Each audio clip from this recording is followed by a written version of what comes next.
on olemas Ajinte Peda Tattva filosoofia, mis nagu lahendab palju probleeme minu arust. Et päike on samal ajal valgus, samal ajal planeet, samal ajal soojus. Mõned vaidlevad, et ei. Päikest ei ole olemas, on ainult päikse valgus.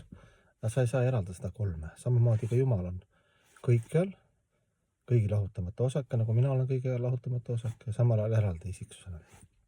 Nagu päikseplaneet on kuskil. Ja samal ajal olukorrad ka, et inimesel meeldib, kui ta kiire elu ei viitsi süveneda, aga siis ikka kõva häälega netis igal pool võtame siis oma positsiooni, et ärme ole oma positsioonides alati väga kindlad, sest me ise oleme elus muutunud mitu korda arenedes ja kogemus saades oma vaatenurki või juurde tuues uusi kihte ja sügavusi. Aga ometi on internet täis selliseid entusiastlikke tüüpe, kes jutustavad mitut asja nagu korraga. Üks asi jutlustavad seda, et muidugi, et olge ettevaatlikud, ärge olge fanaatilised ükskõik kus kogukonnas, liikumises, religioonis on fanaatikud, on katkised inimesed, kes võib-olla hakkavad sind ära kasutama või lähed kuhugi liikumisse, kes tüüp arvab, et ta on ise Jumal. Loomulikult eksisteerib see nähtus, aga see ei ole ainuke nähtus. On teine nähtus, millest me juba rääkisime, seda pikalt ei räägi, eks ju, on see, et sa oled ise loru. Sul on kehvad iseloomu omadused, sa ei pea need standarde välja ja siis sa lähed kuhugi mujale, mis on veel hullem variant, aga sa ikkagi ütled, et see oli jama. Mul on mitu tuttavad, kes ka nagu, et õudne, et see oli õudne. Siis vaatad, kuidas nad praegu elavad. Veel õudsam. Üldse mingid printsiipe. Nüüd ma olen vaba. Millest see vaba oli? Vaatasin üks. Oli ka, ma ei hakka ütlema, mis liikumisest oli ka seal. Tüüp oli meil kiipe täis. Ma ei tea, mida seal kasutas, mis ained, et ma sain vabaks nagu sellest liikumisest. Ja siis vaatasin seda liikumine oli küll kummaline, aga seal oli ikka nagu sellised puhtuse printsiibid ja võib-olla minu jaoks kummaline, aga selline tugev liikumine, kus oli ikkagi põlvkonnad suhtlesid ja oli seal armastust ja printsiipe ja kõige kõrgem austust ja siis ta oli nüüd sai nagu vabaks sellest. Siis on veel kolmas variant, ma räägin, et kõik on korraga, et ei ole nii, et ainult üks variant. Siis on see, et sa arvad, et sa oled nii kõva vend, mis on ka okei, seal on ka mitu momenti, et sa teed oma liikumise, lähed sinna liikumisse, vaatad, see on hea, seal on mingid vead, siis oma liikumises ütled, et mina võtsin nagu sellest liikumisest parim, et minu liikumine on parem, kuna see liikumine, nagu minu õpetaja ütles, et welcome to club, kui meil on nagu suure liikumine iskoon ja siis keegi läks nagu ära, eks ju, väiksesse liikumisse, aga väike liikumine läks suuremaks ja seal tulid ka probleemid suuremaks, sama mis on suure liikumise probleemid, et mingi religiooni. Et kuna see oli väike, siis see oli nagu vähem probleeme. Ja hiljem tulid seal samad probleemid vaikselt välja. Siis minu kuuru õpetaja ütleski, et welcome to club, mitte nagu üleolevat, aga tere loomast klubisse.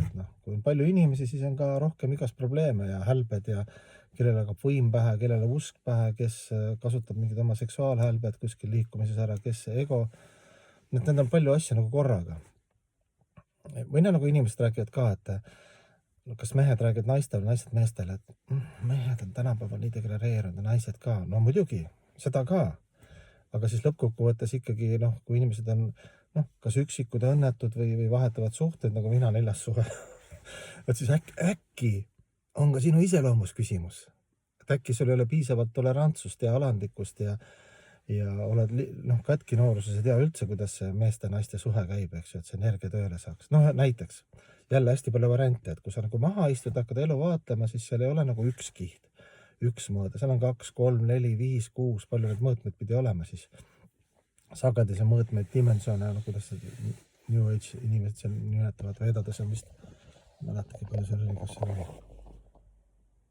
16 mõõdet. Tule öelda. Ühesõnaga elu on selline hea, kui ma õpiks seda, et me nagu väga kiiret ja kõva häälega nagu vastu rinda ei taoks. Iga hetk, nagu ma ütlesin, me ise muudame oma kontseptsiooni, näe kõiki sügavusi, et see on nii ja siis oma hankarate valetega toita. Et on hästi ohtlikud mängud ja isegi vanasõna on see, et mitte vanasõna või mingi ütlus ka, et kui sa ütled kõva häälega, et mina kunagi nii ja miks see inimene nii mannetult nii, siis võib juhtuda, homme leiad ennast, et jälle sarnane olukord, kunagi ma kedagi alustasin. Mõõtmed juurde, sügavused juurde, tänulikkus, alandlikkus juurde, mõistmine juurde, kannatlikkus juurde, kõike nagu juurde endale. Siis sa näed ka, et et sa oled omast arust jõle kõva usklik, eks ju, aktsepteerid, et looduse taga on, eks ju, energia, energia taga on energiaallikas, energiaallika taga on isiksus, nagu ma ütlesin, päike. Et elu avaldub ennast isikuliselt ja isikusetult ja lokaalselt, eks ju, teadvus, energia, kõik on, eks ju, brahman, paramatma teadvus ja siis bhagavan isiksusena. Et õppida nagu neid kihte nagu korraga nägema, et sa, kuidas selle öelda, nendest arendad lihtsalt endale häid omadusi. Kui sa häid omadusi arendad, siis see tervikpilt ka läheb, aga muidu me toidame oma seda, kas me oleme religioonis või oleme ateistlikud inimesed, me lihtsalt toidame oma ego, oma pealiskaudsusega. Ma saan aru, et me oleme individuaalsed, meil on valikuvabadus välja karjuda hetkel olevat nagu nägemust, aga see näitab ka üldiselt ka meie madalat kultuuri.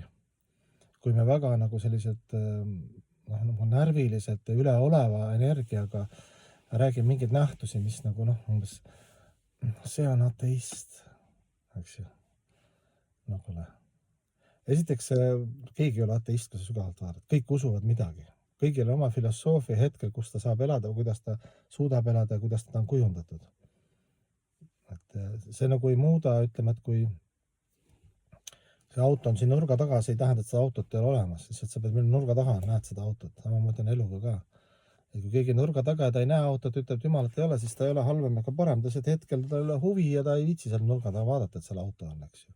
Aga sina karjud, et auto on olemas, kuidas sa ei saa, teed ainult ennast teda närviliseks.